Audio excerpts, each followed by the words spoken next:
Okay, so for this tutorial we're going to go over how to set up some orthographic views for modeling stuff from blueprints. So if you go to blueprints.com you can find some really nice orthographic views of vehicles and even some people.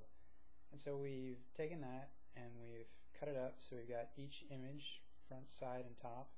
We're only going to do front or side and top in this video. But we've got each of those in a separate view, and it's its own image.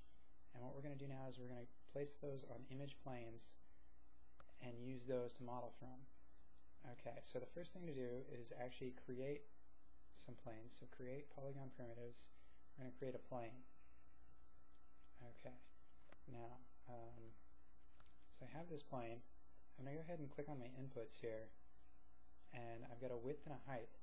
And I know from Photoshop that my images, one of them is 616 pixels by 120 pixels. So I'm going to scale that by a factor of 100 and do 6.16 by 1.2. Okay. So now I've got this image, and this is going to be for my top image, because that's what these dimensions are for. Now I need to assign that image to this plane. So I'm going to go to my hypershade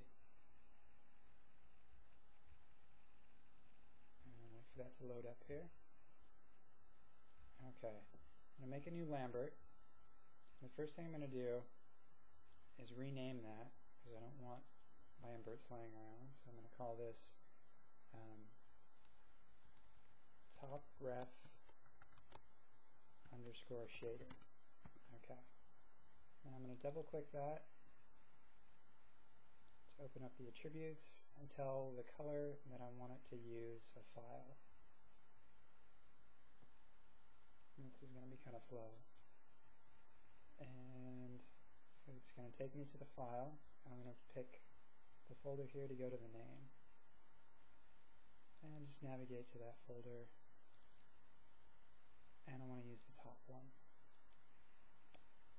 Okay, so now I have the shader, and I'm just going to select the plane I want, and then right click the material and assign shader to selection.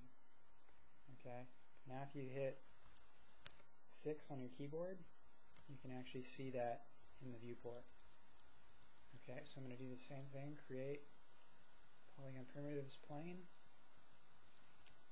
and adjust the size of this plane to match the dimensions of my side view. Oops, forgot the decimal there. I just put these excuse me, these decimals in here because I don't like having really enormous objects. Okay. And now because this is the side view, I want it to be rotated 90 degrees on X here. Okay, bring up that hypershade again, and again make another Lambert, rename it side ref underscore shader. Okay, and go through the same process again of assigning the color, the file you want. Okay, and then assign your side reference to your object. Okay.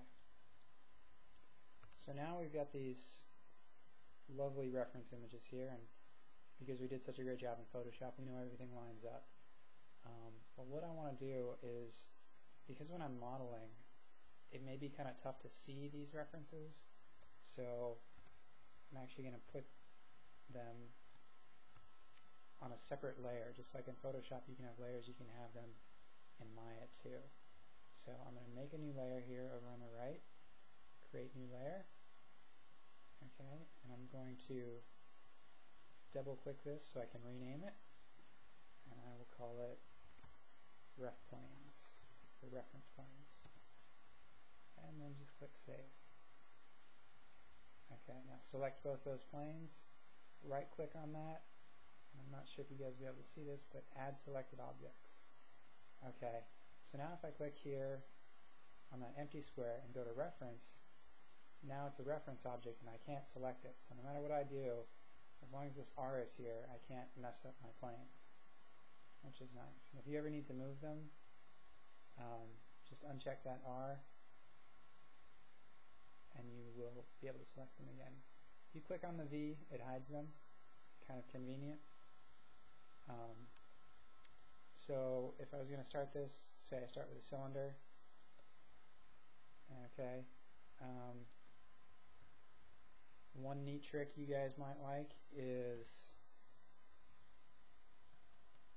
under shading, turn on X-ray, okay, and that lets you see through your object, so your object isn't blocking your reference planes anymore, but you see that also turned my reference planes a little gray. I may not like that, so I'm going to turn that back off and actually go into the hypershade.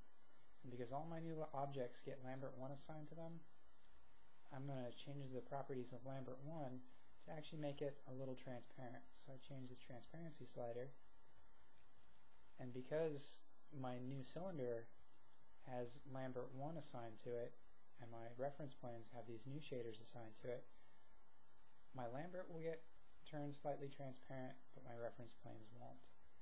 One other thing you can do is do shading wireframe on shaded, and that will actually leave up the wireframe on your objects, and which is kind of a nice combination when you use it with this transparent Lambert 1. Alright, so that's the basics of how to set up these reference planes. There's a lot of different ways to do it, but this is one that's fairly convenient and easy to use.